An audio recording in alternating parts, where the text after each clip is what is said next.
चल रहा था, लेकिन चूंकि समाजवादी सरकार ने किया था, इससे जो है मौजूदा सरकार जो है सुप्रीम कोर्ट में खुद गई और ये तमाम मामला लटकते लटकते जब हुआ भी तब भी ऐसा जुराब गया कि वो तनख्वाह नहीं दी जो समाजवादी पार्टी के जमाने में बाकायदा रेगुलर टीचर में 30,000 के करीब मिलता था। जब ये चुनाव हो रहे थे विधानसभा के, तो देश के प्रधानमंत्री ने भी ये बात कही कि हम शिक्षा मित्रों के साथ खड़े हैं। उनको अगर कोर्ट से न्याय नहीं मिलेगा या कोर्ट अगर उनके साथ जो भी निर्णय लेगी, लेकिन वो उनके साथ खड़े हैं, उनकी नौकरी नहीं जाने देंगे। एक तरीके से उनका कहने का मतलब ये था कि वो अध्यादेश लेकर आएंगे और शिक्षा मित्रों को नियमित करने का काम करेंगे, लेकिन ऐसा कुछ हुआ नहीं। वो बुनियादी शिक्षक जो आज 20-20 साल से, 15 साल से, 18 साल से लगातार बुनियाद बना रहे हैं और उनसे पूरा काम लिया जाता है। पूरी बेसिक शिक्षा का जितना भी उपयोग शिक्षा मित्रों के द्वारा किया जा रहा है बच्चों को शिक्षा देने में, लगभग 4,000 शिक्षा मित्र अवसाद के चलते आत्महत्या कर चुके हैं। तो वर्तमान भाजपा सरकार शिक्षा मित्रों के साथ सौतेला व्यवहार कर रही है। न्यायिक प्रक्रिया में शिक्षा मित्रों का सहायक अध्यापक के पद पर समायोजन को उचित नहीं माना, किंतु उनके सेवा काल को देखते हुए सरकार को समान कार्य का समान वेतन मानदेय देने की छूट है। आज लाखों शिक्षा मित्रों का भविष्य अंधकार में है। पूर्व की सपा सरकार ने शिक्षा मित्रों को समायोजित करते हुए ग्रामीण क्षेत्र में 28,528 रुपया तथा शहरी क्षेत्र में 29,878 रुपया प्रति माह भुगतान किया गया था। न्यायिक प्रक्रिया के आधार पर शिक्षा मित्रों का समायोजन निरस्त हो गया था, जिसके कारण शिक्षा मित्रों का मानदेय पुरानी व्यवस्था के अधीन हो गया। आज जबकि श्रम मंत्रालय द्वारा कुशल श्रमिक की निर्धारित मजदूरी प्रतिदिन 550 रुपये है, वहीं शिक्षा मित्रों का एक कुशल श्रमिक से भी कम मानदेय दिया जा रहा है। इससे शिक्षा मित्र अपने परिवार एवं बाल बच्चों का भरण पोषण ठीक तरह से नहीं कर पा रहे हैं, जिससे शिक्षा मित्र अवसाद की ओर अग्रसर हैं। इसी का परिणाम है कि आज तक लगभग 4,000 शिक्षा मित्र अपनी जान गंवा चुके हैं, जबकि माननीय उच्चतम न्यायालय द्वारा कई अपने निर्णयों में समान कार्य के लिए समान वेतन का सिद्धांत प्रतिपादित किया है।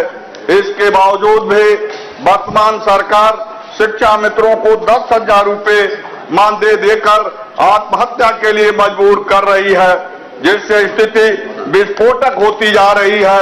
अतः जनहित के इस लोक महत्व के सुनिश्चित विषय पर हम सदन की कार्रवाई रोककर चर्चा कराए जाने की मांग करते हैं। वोट बैंक की राजनीति के तहत चुनाव जीतने के लिए आपाधापी में बिना नियमावली में उचित संशोधन किए बगैर ये अधिकार नहीं होता है किसी सरकार को कि किसी भी नियुक्ति के लिए कोई अर्हता है। केंद्र सरकार द्वारा और प्रदेश सरकार के द्वारा पहले से कोई निर्धारित मानदंड है।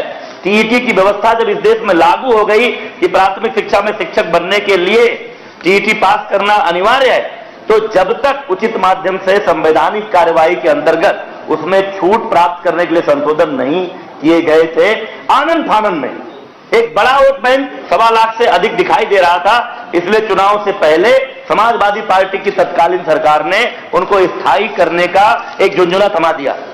और माननीय नहीं, मैं बता रहा हूं ना, बिना पुरानी बात किए आप अपनी पुरानी उपलब्धियों का गाना गा रहे थे, बिना पुरानी बात के नई बात नहीं समझ में आएगी। आपने बिना संशोधन किए असंवैधानिक तरीके से उनको स्थायी करने का आदेश किया और हम नहीं गए थे, सरकार नहीं गई थी। आपने जो नोटिस दी है उसी में लिखा हुआ है, उक्त समायोजन से विक्षुब्ध होकर याचिगणों द्वारा योजित याचिका संख्या 34,833/2014 किसने की थी? आनंद कुमार यादव बनाम यूनियन ऑफ इंडिया व अन्य तथा रिट याचिका संख्या फला फला के माध्यम से अभ्यर्थी गए कोर्ट। उन्होंने माननीय सुप्रीम कोर्ट से कहा कि अगर इस तरह से 1,37,000 से अधिक पद भर जाएंगे तो हम जो योग्य अभ्यर्थी बीएड, डीएलएड और टीईटी पास करके बैठे हुए हैं, हमको अवसर कब मिलेगा? माननीय सर्वोच्च न्यायालय ने शिक्षा की गुणवत्ता पर पूरी चर्चा की और उन्होंने कहा कि इस देश के हर गांव गरीब मजदूर के बच्चे को भी सरकारी स्कूल में भी गुणवत्तापूर्ण शिक्षा मिल सके, इसलिए शिक्षकों की भर्ती गुणवत्तापूर्ण प्रावधानों के तहत भर्ती परीक्षा माध्यम से होनी चाहिए। इसलिए माननीय सर्वोच्च न्यायालय ने उस आदेश को निरस्त किया और अब यहां से योगी सरकार की भूमिका शुरू होती है। उस आदेश के बाद सब वापस चले जाते, लेकिन माननीय मुख्यमंत्री जी ने संवेदना दिखाते हुए, उनके परिवारों की चिंता करते हुए, माननीय सर्वोच्च न्यायालय का सम्मान करने की भारतीय जनता पार्टी और उसकी सरकारों की परंपरा है, उस आदेश को सिरोधार्य करते हुए भी यह तय किया कि एक भी शिक्षा मित्र को वर्तमान स्थिति से बाहर नहीं निकाला जाएगा। और माननीय सभापति महोदय, वो अपने पुराने मानदेय 3,500 पर आ गए थे, लेकिन तत्कालीन योगी सरकार, अभी की जो हमारी योगी सरकार है, इसने लगभग 3 गुने की वृद्धि करते हुए 10,000 का उनका मानदेय नियुक्त किया, 10,000 प्रति माह नियमित। और माननीय सभापति महोदय, जब माननीय सर्वोच्च न्यायालय में एक एसएलपी दाखिल हुई और माननीय सर्वोच्च न्यायालय ने यह अनुमति दी कि आप चाहें तो नई शिक्षक भर्ती जो करेंगे उसमें 2 बार इनको विशेष अवसर इस रूप में देंगे कि इन्होंने जितने वर्ष की सेवा की है, हर वर्ष की सेवा पर उनका अनुभव मानते हुए 2.5 अंक इनको प्रदान करेंगे।